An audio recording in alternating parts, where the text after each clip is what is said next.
मैं ज्ञानेश पांडे, प्रवक्ता भौतिक विज्ञान, राजकीय जुबली इंटर कॉलेज गोरखपुर, कक्षा 11वीं के आप सभी छात्रों का भौतिक विज्ञान की इस वीडियो ऑनलाइन कक्षा में स्वागत करता हूं। बच्चों, आज जिस चैप्टर का हमें अध्ययन करना है उसका शीर्षक है कार्य, ऊर्जा तथा शक्ति, वर्क, एनर्जी एंड पावर।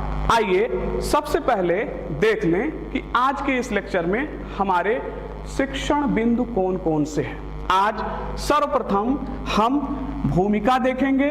इसके अंतर्गत हम जानेंगे कि कार्य, ऊर्जा तथा शक्ति को पढ़ने की आवश्यकता क्यों है। इसके उपरांत हम कार्य तथा गतिज ऊर्जा की धारणा को समझेंगे और इसी में हम आपको कार्य ऊर्जा प्रमेय के बारे में बताएंगे। इसके उपरांत कार्य को परिभाषित किया जाएगा, कार्य की परिभाषा, और इस लेक्चर के अंत में मैं आपको गतिज ऊर्जा की परिभाषा बताऊंगा। प्यारे बच्चों, दैनिक जीवन की प्रक्रियाओं को समझने के लिए हमारे लिए यह अत्यंत आवश्यक है कि हम कार्य, ऊर्जा तथा शक्ति के बारे में जानें।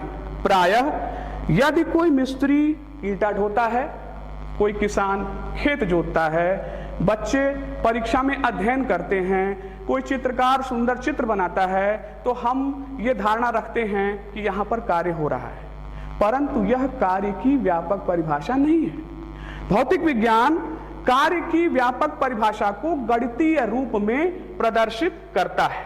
आप ये जान लें कि यदि किसी वस्तु पर कोई बल आरोपित करने पर वह वस्तु बल की ही दिशा में विस्थापित हो जाता है, तो हम कहते हैं कि उस बल द्वारा वस्तु पर कार्य संपादित किया गया है। अब जिस व्यक्ति में प्रतिदिन जितना अधिक कार्य करने की क्षमता होती है उसे अधिक ऊर्जा अथवा शक्ति वाला कहा जाता है। कार्य करने की इसी क्षमता को ऊर्जा कहते हैं। शक्ति शब्द का अभिप्राय कार्य करने की गति से है, कार्य करने की दर से है। कार्य, ऊर्जा तथा शक्ति की धारणाओं को विकसित करने के लिए यह अति आवश्यक है हमारे लिए कि हम दो सदिशों के अदिश गुणनफल के बारे में जानें। परिभाषा कहता है कि दो सदिशों का अदिश गुणनफल एक अदिश राशि होता है जिसका परिमाण उन सदिशों के परिमाण तथा उनके बीच बने कोण की कोज्या के गुणनफल के बराबर होता है। अर्थात vector A dot vector B बराबर ए बी कॉस थीटा। यहां पर ए वेक्टर ए का परिमाण है, बी वेक्टर बी का परिमाण है और थीटा इन वेक्टरों के बीच का बना हुआ कोण है, जैसा कि इस चित्र में आप देख पा रहे हैं। अब यदि हम वेक्टर बी के अंतिम सिरे से वेक्टर ए पर एक लंब गिराएं तो यह इसे बिंदु P पर काट रहा है और इसका शुरुआत बिंदु O से हुआ है, तो OP की लंबाई B cos थीटा प्राप्त हो रहा है। B cos थीटा वास्तव में वेक्टर B का वेक्टर A की दिशा में घटक है। तो इस प्रकार से हम दो वेक्टरों के अदिश गुणनफल को कैसे परिभाषित करते हैं? वेक्टर A डॉट बी बराबर सदिश A का परिमाण गुणे सदिश B का सदिश A की दिशा में घटक। सदिशों का जो अदिश गुणनफल होता है वह क्रम विनिमय नियम का पालन करता है। आपको पता है पहले से कि वेक्टर A डॉट बी बराबर vector B dot vector A के बराबर होता है। अदिश गुणनफल वितरण नियम का पालन करता है, अर्थात vector A dot vector B plus vector C बराबर vector A dot vector B plus vector A dot vector C। अब यदि लंब कोणीय एकांक वेक्टरों की हम बात करें तो unit vector I dot unit vector I बराबर unit vector J dot unit vector J बराबर unit vector K dot unit vector K बराबर 1 होता है, तथा unit vector I dot unit vector J बराबर unit vector J dot unit vector K बराबर unit vector K dot unit vector I बराबर 0 होता है। पुनः देखिए, यदि वेक्टर a बराबर है ax i cap vector plus ay j cap vector plus az k cap vector के, तथा वेक्टर b बराबर है bx i cap vector plus by j cap vector plus bz k cap vector के, तो vector a dot vector b बराबर होगा ax bx plus ay by plus az bz के।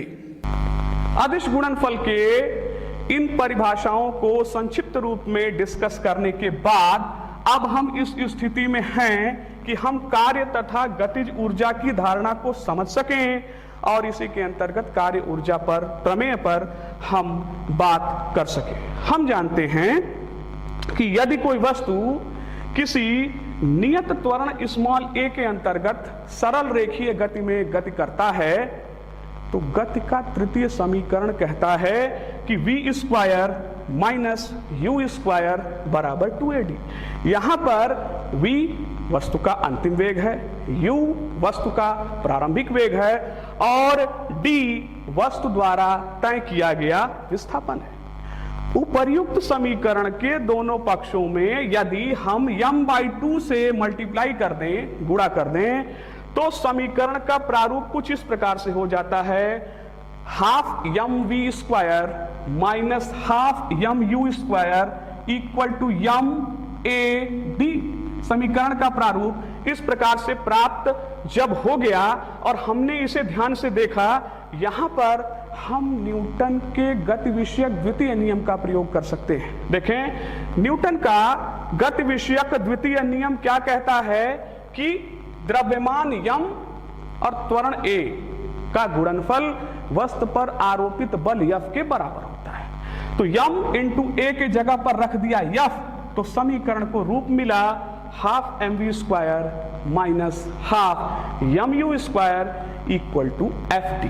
अब जरा इस समीकरण को आप ध्यान से देखें। इस समीकरण का बायां पक्ष वस्तु के प्रारंभिक गतिज ऊर्जा तथा अंतिम गतिज ऊर्जा के अंतर को प्रदर्शित कर रहा है, अर्थात हाफ mv स्क्वायर यह वस्तु की अंतिम गतिज ऊर्जा है और हाफ mu स्क्वायर यह वस्तु की प्रारंभिक गतिज ऊर्जा है। इन दोनों का अंतर हमने मान लिया ये किसके बराबर है, डेल्टा k के बराबर है। अब यहीं पर समीकरण के दाएं पक्ष को देखें। समीकरण का दायां पक्ष क्या प्रदर्शित करता है, यह दर्शाता है वस्तु पर आरोपित बल का विस्थापन के अनुदिश घटक तथा वस्तु के विस्थापन का गुणनफल को यह प्रदर्शित कर रहा है। इस राशि को भौतिक विज्ञान में कार्य कहा जाता है, अर्थात कार्य बराबर हो गया बल गुणे विस्थापन। इस पर हम डिटेल में अगले टॉपिक पर चर्चा करेंगे। फिलहाल जो रिजल्ट हमें मिल रहा है वो कहता है कि kF माइनस KI अर्थात वस्तु के गतिज ऊर्जा में परिवर्तन बराबर है W के अर्थात कार्य के। यहाँ पर स्पष्ट हो जा रहा है कि किसी वस्तु पर लगाए गए कुल बल द्वारा कृत कार्य उस वस्तु की गतिज ऊर्जा में होने वाले परिवर्तन के बराबर होता है। इस कथन को हम कार्य ऊर्जा प्रमेय के नाम से जानते हैं। अति महत्वपूर्ण प्रमेय है। इसी प्रमेय के आधार पर अब और भी कई रिजल्ट हमें इस चैप्टर में प्राप्त करने होंगे और उसी कड़ी में हम पहला कार्य करने जो जा रहे हैं वह है हम कार्य को परिभाषित करने जा रहे हैं। अभी तक जो हमारी आपसे चर्चा हुई उसके अनुसार जो निष्कर्ष निकल रहा है वो ये कहता है कि किसी बल द्वारा कृत कार्य बल के विस्थापन की दिशा के अनुदिश घटक तथा विस्थापन के परिमाण के गुणनफल के रूप में परिभाषित किया जाता है। एक प्रयोग के माध्यम से आइए मैं इसे समझाने का प्रयास करता हूं आपको। देखें जरा इस चित्र को। इस चित्र में जैसा कि आप देख पा रहे हैं ये कोई अचर बल है जो किसी स्मॉल m द्रव्यमान के पिंड पर लगाया जा रहा है। इसके कारण पिंड धनात्मक x दिशा में स्मॉल d दूरी से विस्थापित हो जा रहा है। अब यहां पर आप देखें विस्थापन धनात्मक x अक्ष के अनुदिश हुआ है। क्या बल भी धनात्मक x अक्ष के अनुदिश लग रहा है? नहीं। बल को यदि हम दो घटकों में वियोजित करें तो इसके दो घटक मिलेंगे, एक लंबवत घटक, एक समांतर घटक। जो यह लंबवत घटक होगा, ऊर्ध्वाधर घटक होगा, इसका मान f sin थीटा के बराबर होगा, और जो यह क्षैतिज घटक समांतर घटक होगा, इसका मान f cos थीटा के बराबर होगा। ध्यान दीजिएगा, विस्थापन की दिशा में कौन सा बल लग रहा है? f cos theta. तो कार्य की परिभाषा में बल के स्थान पर हम f cos थीटा को रखेंगे। तो इस अनुसार W बराबर हो गया f cos theta into d, अथवा W बराबर f d cos थीटा। और आपने अदिश गुणनफल पढ़ा है, उसके परिभाषा के अनुसार ये हो गया W बराबर vector f dot vector d। बल एक सदिश राशि है, विस्थापन एक सदिश राशि है। जब इनका हमने डॉट गुणन कर दिया, स्केलर गुणन कर दिया, तो कार्य प्राप्त हुआ। आप जान लें, कार्य एक अदिश राशि होता है, अर्थात यह एक स्केलर होता है। यहां से स्पष्ट हो जा रहा है कि यदि वस्तु का विस्थापन शून्य है, देखें जरा d, अगर ये d 0 है, इस फार्मूले में d 0 है, तो कितना भी बल आप वस्तु पर आरोपित कर दीजिए, उसके द्वारा कृत कार्य हमेशा शून्य ही होगा।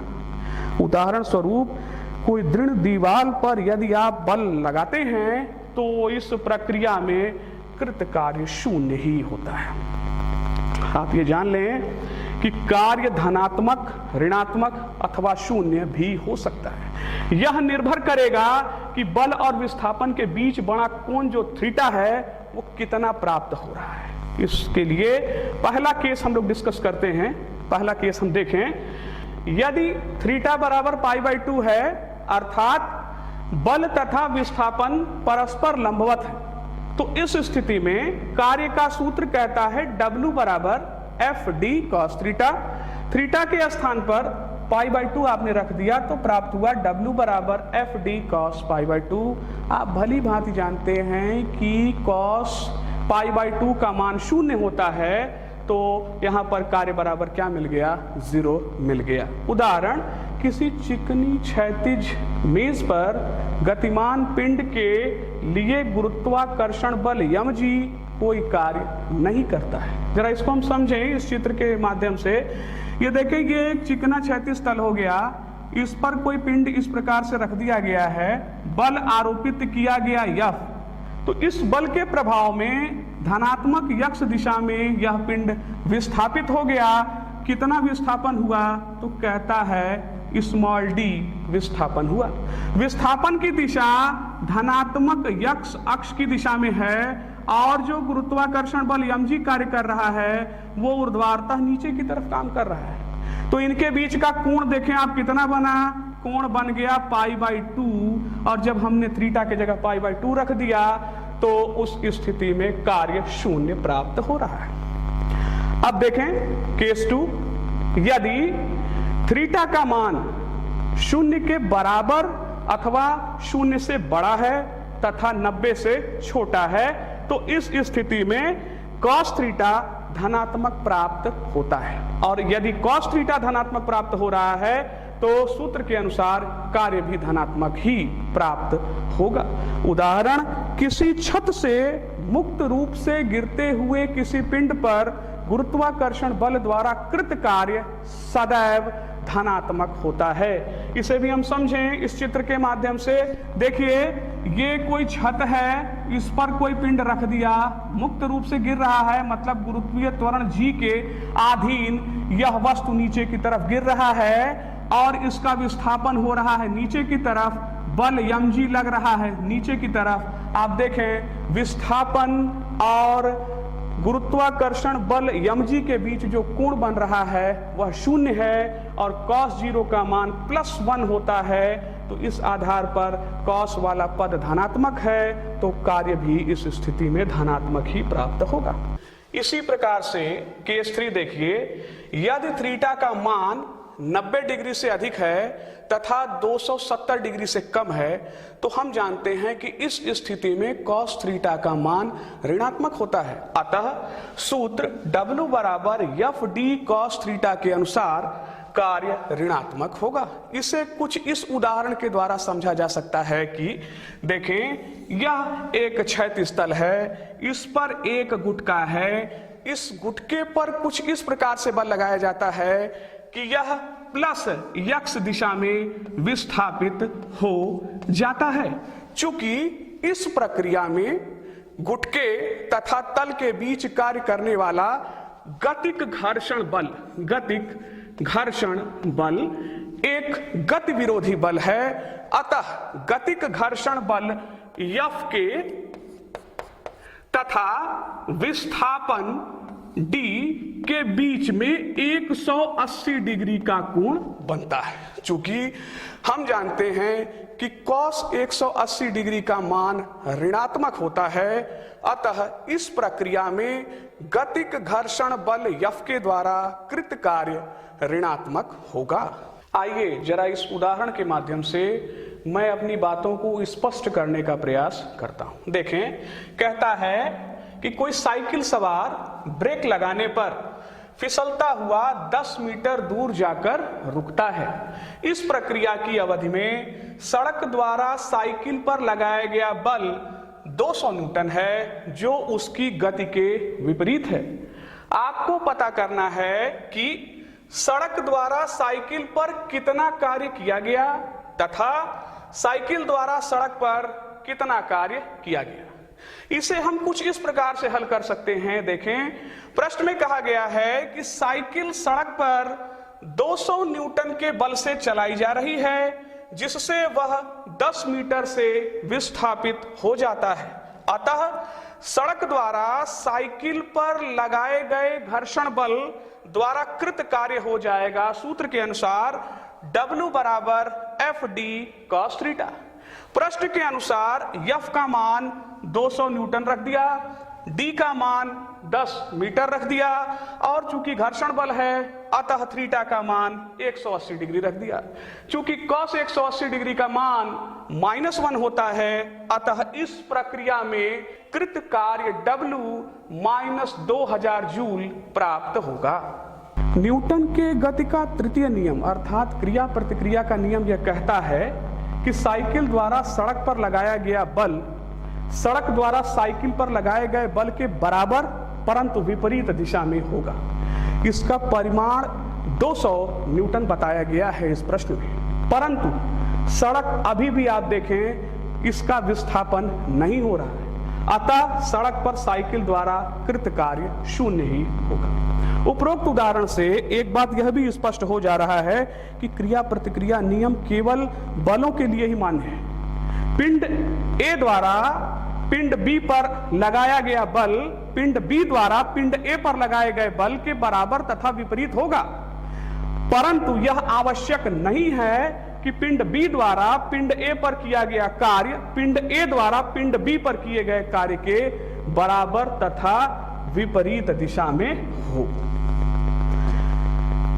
इतने डिस्कशन के बाद अब आप ये जान लें कि कार्य की विमाएं होती हैं द्रव्यमान में 1, लंबाई में 2 तथा समय में -2 अर्थात mL2T-2 तथा कार्य का मात्रक जूल होता है। चूंकि हम जानते हैं कि कार्य बराबर होता है बल गुणे बल की दिशा में विस्थापन, अतः 1 जूल बराबर हो जाएगा 1 न्यूटन गुणे 1 मीटर के। इस प्रकार से हम कह सकते हैं कि यदि किसी पिंड पर 1 न्यूटन बल आरोपित करने पर उसमें 1 मीटर का विस्थापन हो जाता है, तो इस प्रक्रिया में बल द्वारा कृत कार्य 1 जूल होगा। कार्य के अन्य भी कई वैकल्पिक मात्रक हैं। पहला है अर्ग। एक अर्ग बराबर होता है 10⁻⁻7 जूल की।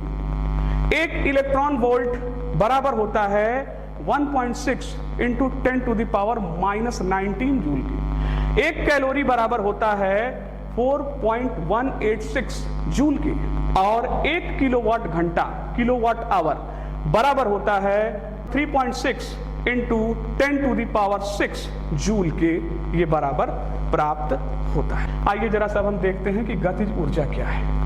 कोई वस्तु अपनी गति के कारण जो ऊर्जा अर्जित करता है उसे उसकी गतिज ऊर्जा कहते हैं। यहां पर आप देखें गणितीय रूप से हम कैसे गतिज ऊर्जा को परिभाषित करेंगे। यदि किसी पिंड का द्रव्यमान स्मॉल m तथा वेग स्मॉल v है तो उसकी गतिज ऊर्जा होगी k बराबर ½ mv²।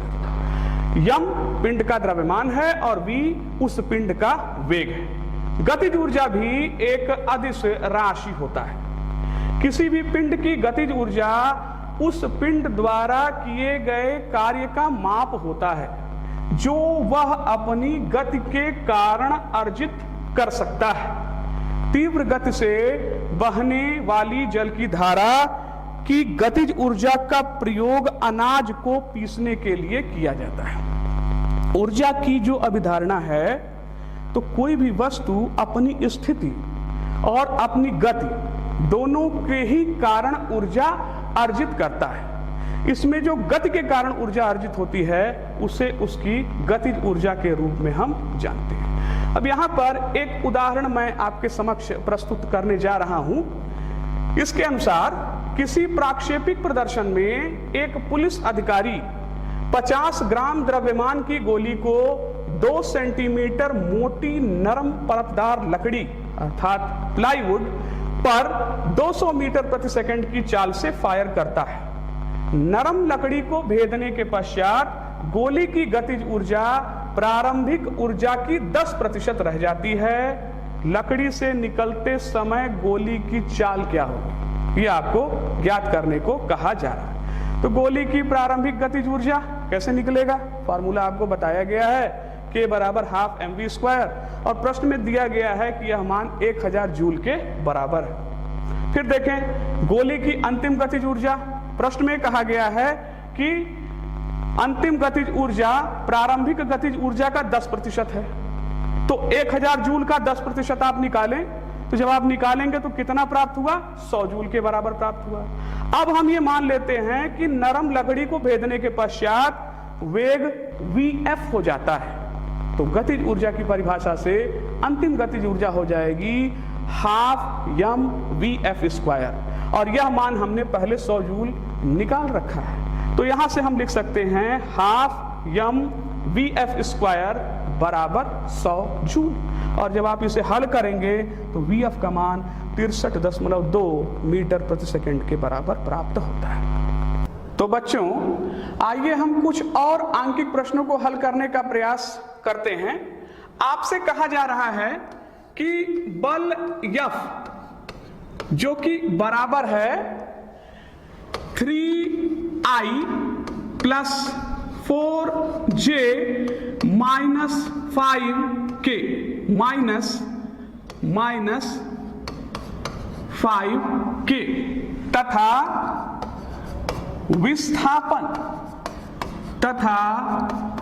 विस्थापन वेक्टर D बराबर 5I + 4J + 3K के बीच का कोण ज्ञात कीजिए।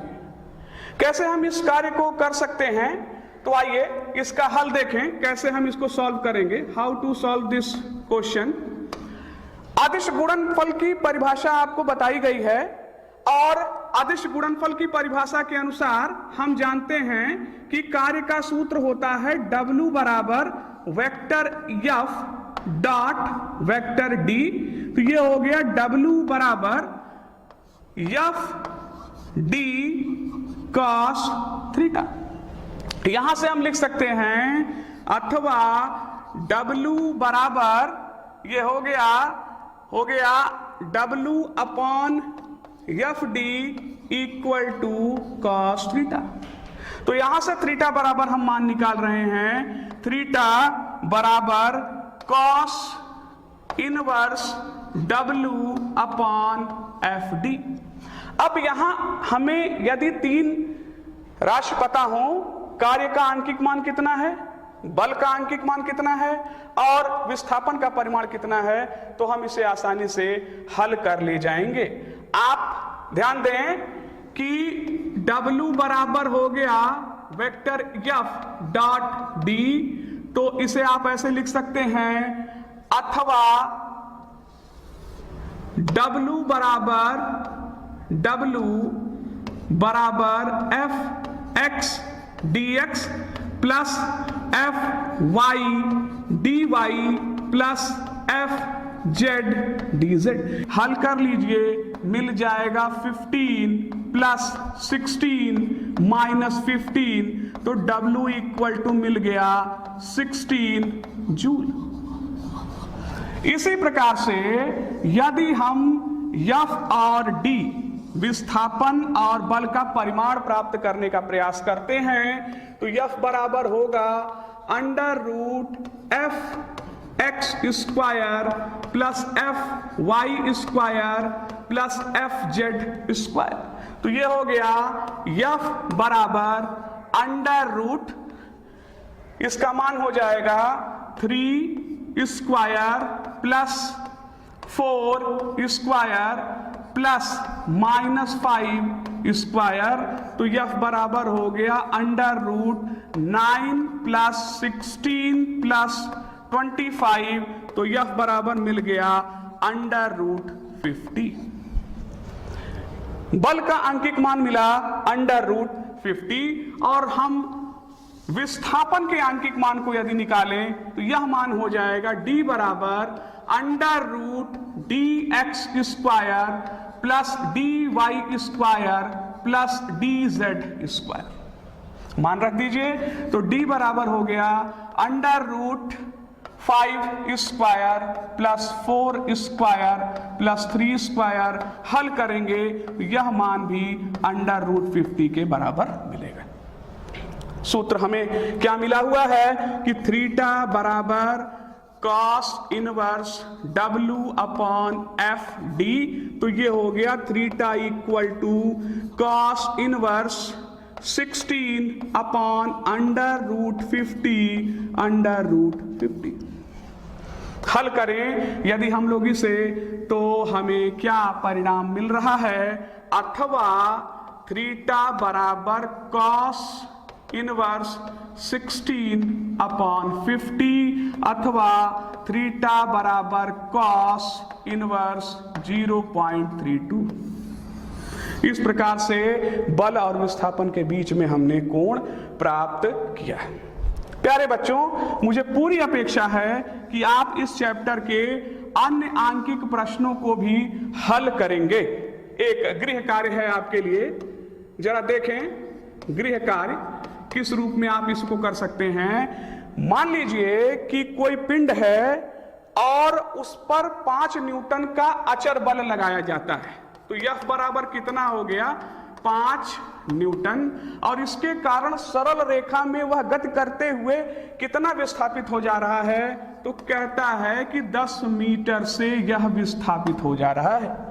इस संपूर्ण प्रक्रिया में कृत कार्य यदि हम मान लें कि W बराबर 25 जूल है, W बराबर 25 जूल है, तो आपको बताना है कि बल पिंड की गति के किस दिशा में किस कोण पर कार्य कर रहा है, अर्थात आपको थीटा का मान ज्ञात करके बताना है। बल और विस्थापन के बीच का जो कोण है वो आपसे निकालने को पूछा जा सकता है। इसी प्रकार से आपके पाठ में अनेकों आंकिक प्रश्न दिए हुए हैं। मुझे पूरी आशा है बच्चों कि आप लोग उसे हल करेंगे और इस चैप्टर को समझने की कोशिश करेंगे। ध्यान रहे, आज के लेक्चर में हमने जो कार्य ऊर्जा प्रमेय निकाला है वह एक अचर बल के लिए, एक नियत बल के लिए प्राप्त किया है। यदि यह बल परिवर्ती बल होगा तो उस स्थिति में कार्य ऊर्जा प्रमेय का स्वरूप क्या होगा, इसके बारे में अगले लेक्चर में मैं आपसे विस्तार से चर्चा करूंगा। धन्यवाद।